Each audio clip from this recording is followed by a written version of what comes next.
Let me show you some quick camera tips and tricks for POCO M8. If you go to the video mode and then if you tap on this arrow at the top of the screen, or if you swipe down on the camera preview, then you can find the teleprompter, which is a really good tool, for example, for vlogging or generally speaking for recording a video where you have some sort of script that you need to remember.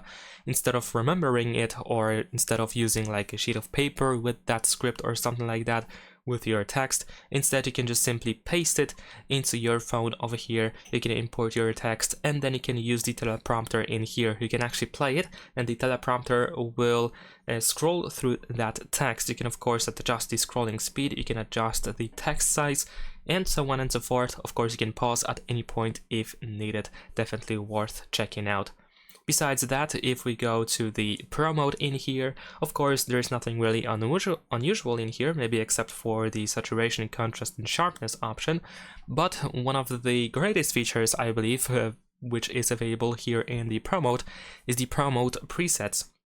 So if we swipe here where we have these parameters to the left side, we can reveal our presets. So if you constantly change between different parameters in here, if you change these values a lot, but you tend to have your own like preset values that you use quite often, what you can do is you can use them to set up a preset, and then you can quickly change between these different presets in here, which will definitely be quite helpful. In addition to that, it is also really easy to share these presets with other people. If you tap on these four dots on the upper right corner of the preset, then if you use this over here rectangle with an arrow, and then you can easily share the zip file with other people, and then of course the other person that wants to upload this this preset into their phone, they just have to use this button over here on the right side, this rectangle with an arrow as well, and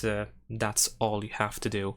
So if you were into the photography and if you were into using the Pro mode, then of course you can definitely give it a try.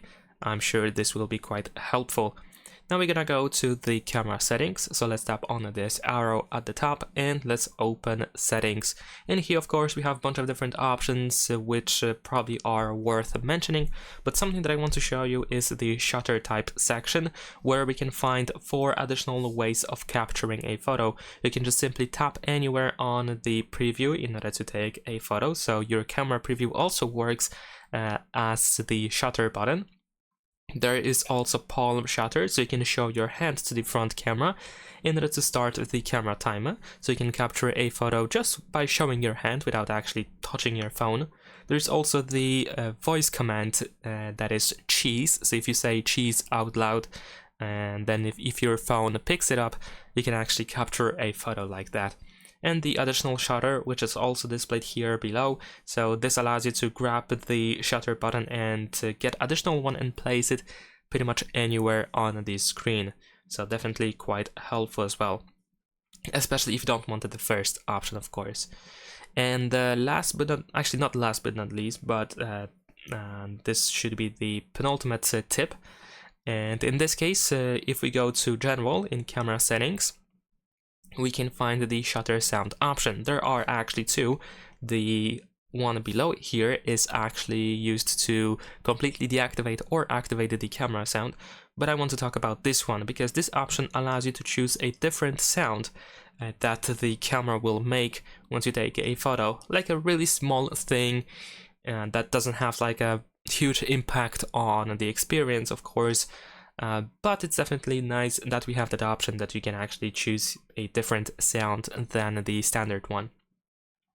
And of course we have a volume buttons function, and we can decide what should be the functionality of a volume buttons. By default we can use volume up or volume down in order to start the timer, so you can capture a photo after 2 seconds. But we can also use it, for example, for zooming in and zooming out, and I believe this is actually the best option to choose from over here. At least this is just my personal favorite. So you can press volume up in order to zoom in and volume down in order to zoom out, and this is just quite convenient for me.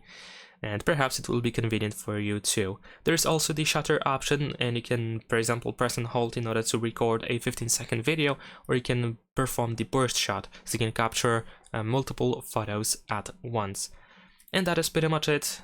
And if there is something that I missed that you think it's quite worth knowing about the camera on POCO M8, then of course let me know in the comments so everyone can actually benefit fully from using the camera on this phone. Subscribe to my channel.